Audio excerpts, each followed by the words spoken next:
بلوچستان میں ہر چیز کو بنظر غائب دیکھا جاتا ہے اور اس کی وجہ وہاں کے حالات ہیں، لیکن ایک سوال یہ ہے کہ اگر ہر چیز کو بنظر غائب دیکھا جا رہا ہے تو بلوچستان سے ہونے والی سمگلنگ کو کون دیکھ رہا ہے؟ کیا بلوچستان میں کسٹمز انفورسمنٹ کے جو لوگ ہیں اور جو ایف سی نارتھ ہے وہ سوئی ہوئی ہے؟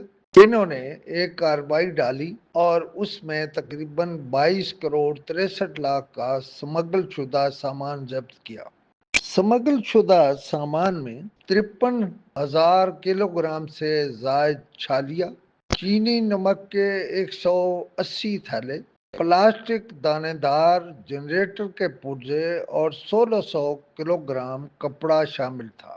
سمگلنگ کے لیے استعمال ہونے والی 2 مسافر بسیں بھی قبضہ میں لی گئی ہیں۔ سوال یہ ہے کہ انہیں پھر کون چھوڑ دیتا ہے؟ یہی بسیں دوبارہ سمگلنگ کے لیے استعمال ہوتی ہیں۔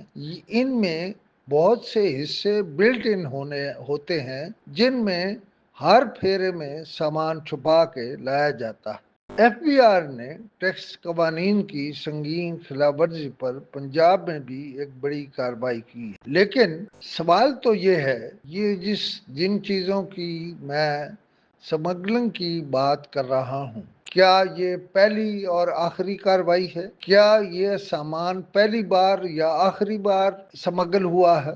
کیا ایسا نہیں ہے کہ کوئٹہ سے سمگلنگ بہت زور اور شور سے جاری ہے اور ہب شہر میں جو کراچی سے تھوڑا باہر ہے بہت سے ایسے بڑے بڑے گودام ہیں جو سمگل شدہ سامان سے بھرے پڑے ہیں؟ کیا میں یہ پوچھ سکتا ہوں کہ ان کا ہاتھ رکھا کون ہے؟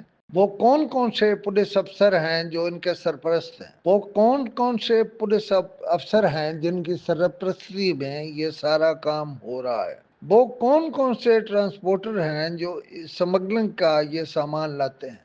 کیا یہ ایک منظم کام نہیں ہے؟ کیا یہ ایسا کام نہیں جو وقتی طور پر 2-4 دن کے لیے رک جاتا ہے اور پھر نہیں رکتا؟ کیا چیئرمین ایف بی آر اس حوالے سے کوئی وضاحت کریں گے؟